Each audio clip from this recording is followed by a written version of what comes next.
আসসালামু আলাইকুম বন্ধুরা, আশা করি আপনারা সকলে ভালো আছেন। নারীরা যে 15টি কারণে নামাজ পড়েও জাহান্নামে যাবে বিশ্বাস করতে পারবেন না। আমি আপনাদেরকে অনুরোধ করব ভিডিওটি একেবারে শেষ পর্যন্ত দেখার জন্য। আপনি নামাজ পড়েও জাহান্নামে যাবেন, রোজা রেখেও জাহান্নামে যাবেন, যত নেক আমল করেন জাহান্নামে যাবেন যদি এই 15টি কাজ করেন। অথচ মহিলাদের জন্য জান্নাতে যাওয়া অনেক সহজ। বিশ্বনবী সাল্লাল্লাহু আলাইহি সাল্লাম বলেন, মহিলারা 4টি কাজ করে জান্নাত লাভ করতে পারবে। এর মধ্যে 1 নাম্বার 5 ওয়াক্ত নামাজ পড়বে, নামাজ ছাড়া কেউ জান্নাতে যেতে পারবে না। 2 নাম্বার কাজ হলো রমজান মাসে রোজা পালন করা। 3 নাম্বার হলো সতীত্বের হেফাজত করা। 4 নাম্বার কাজ হলো স্বামীর খেদমত করা, স্বামীকে খুশি করা, স্বামীর কথা মতো চলা।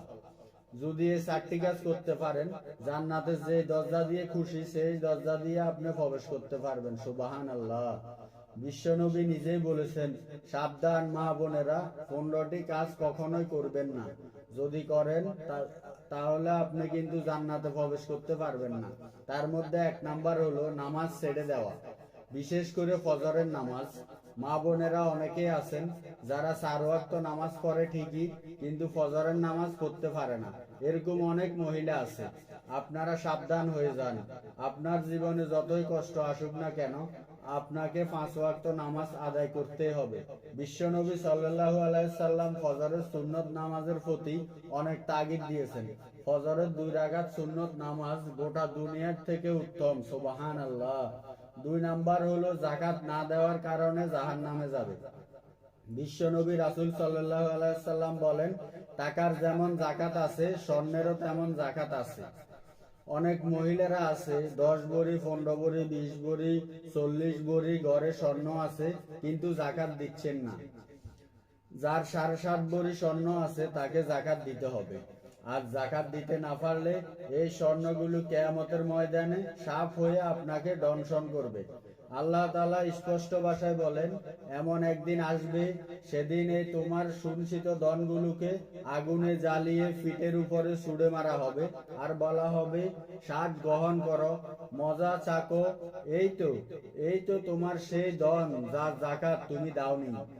তাই মা বোনেরা, আপনার স্বর্ণ আছে আর আপনি মনে করেন যে স্বামী যাকাত দিলেই চলবে, তাহলে আপনি ভুল। স্বামীর যাকাতে কিন্তু আপনার যাকাত আদায় হবে না, আপনাকে যাকাত দিতে হবে। যদি আপনার উপর যাকাত ফরজ হয়, আপনাকেই দিতে হবে। অবশ্যই জাহান্নামে যেতে হবে। গোসল ফরজ হলে অবশ্যই তার কারণে গোসল না, এর কারণে নামাজ পর্যন্ত পড়ে না, নামাজের সময় পর্যন্ত চলে যায়। এরকম অনেক মহিলা রয়েছে, রাত্রিবেলা স্বামীর সাথে মিলন করেছে, কিন্তু ফজরের সময় সে জাগলো না, দেরি করে ঘুম থেকে উঠে, এতে তার ফজরের নামাজ কাজা হয়ে যায়। আর এই অবস্থায় যদি মৃত্যু হয়, তাহলে জাহান্নাম ছাড়া আর কোনো উপায় নেই। এজন্য গোসল ফরজ হলে সাথে সাথে গোসল করে নেবেন। 4 নম্বর, অনেক মেয়ে আছে যার নীল পালিশ ব্যবহার করেন। সাবধান, নীল পালিশ লাগাবেন না। যে সমস্ত মা বোনেরা আঙ্গুলের মধ্যে নীল পালিশ ব্যবহার করেন, এদের ওযু হয় না, এদের গোসল হয় না, এদের নামাজ হয় না। এই সমস্ত মেয়েদের মরতে দেরি, কিন্তু জাহান্নামে যেতে দেরি নেই। সাবধান, এই যৌবন কিন্তু তোমার আসল সম্পত্তি নয়। এই যৌবন কিন্তু তোমার চিরস্থায়ী নয়। একদিন কিন্তু তোমাকে মৃত্যুবরণ করতেই হবে। একটু চিন্তা করো হে বোন, তোমার রূপ কমবে না, যৌবনও কমবে না, সৌন্দর্য কমবে না যদি তুমি নীল পালিশ না ব্যবহার করো। তাই সাবধান, আল্লাহ তোমাকে সুন্দরভাবে বানিয়েছে। আল্লাহর উপর সন্তুষ্ট থাকো, আল্লাহর হুকুমগুলো পালন করো, তাহলে মরতে দেরি, জান্নাতে ঢুকতে দেরি নেই। 5 নম্বর, বেপরদায় চলা। অনেক মেয়ে আছে যারা বেপরদায় চলে, মুখ খুলে চুল খুলে চলে। হে বোন, আপনার চুলগুলো যতগুলো মানুষ দেখবে, যতগুলো গুনাহ হবে, সবগুলো গুনাহ আপনার আমলনামার মধ্যে জমা হবে। শুধু আপনি গুনাহ করছেন না, আপনাকে দেখে যেগুলো পুরো জাহান্নামী হবে। যতটা গুনাহ করেছেন প্রত্যেকটা গুনার অংশ আপনিও পাবেন। যদি কোনো মানুষ নেকামল করে, তার আমল দেখে যদি অন্য কেউ আমল করে, সে নিজে যেমন সওয়াব পাবে, ওই অন্য লোকটা আমল করলে ওখান থেকেও একটা অংশ সে পাবে। আবার যখন কোনো মানুষ গুনাহ করে, ও গুনাহ যদি অন্য মানুষ দেখে করে, তাহলে ওই গুনার একটা অংশ আপনার উপরে আসবে। তাই বেপরদা হয়ে চলবেন না, আপনার জাহান্নামকে ভয় করুন।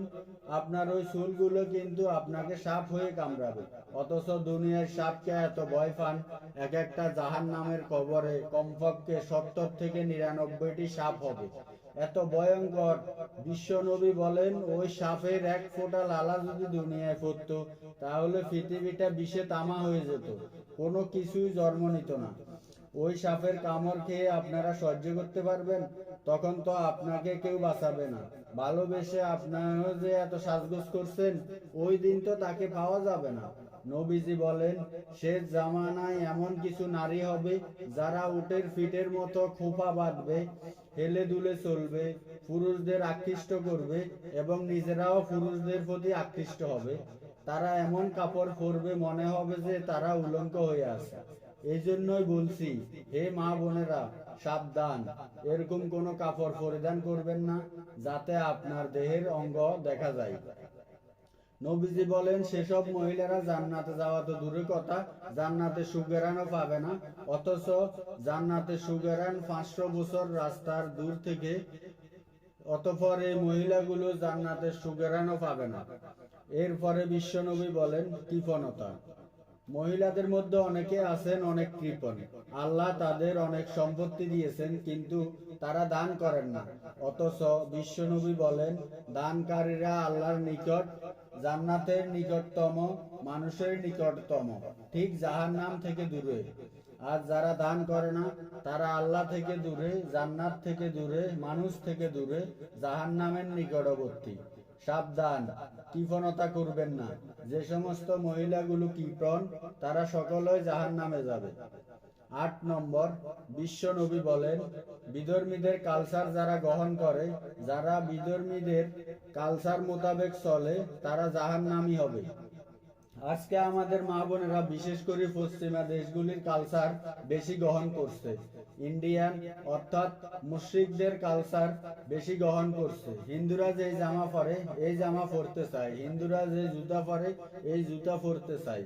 এদেরকে আদর্শ মানবেন না। আদর্শ মানবেন হযরত ফাতেমা রাদিয়াল্লাহু আনহুকে।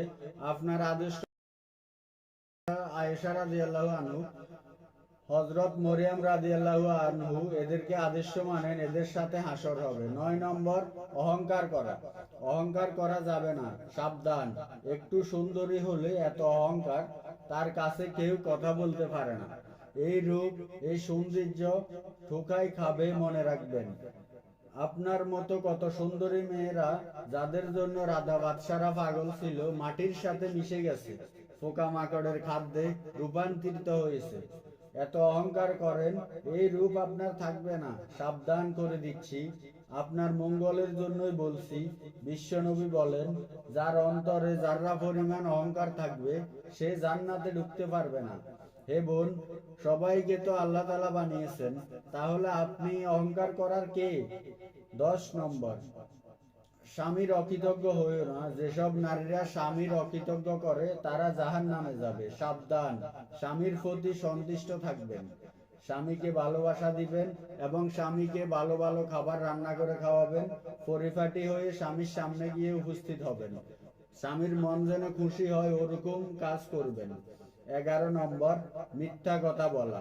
মিথ্যা কথা কখনোই বলবেন না।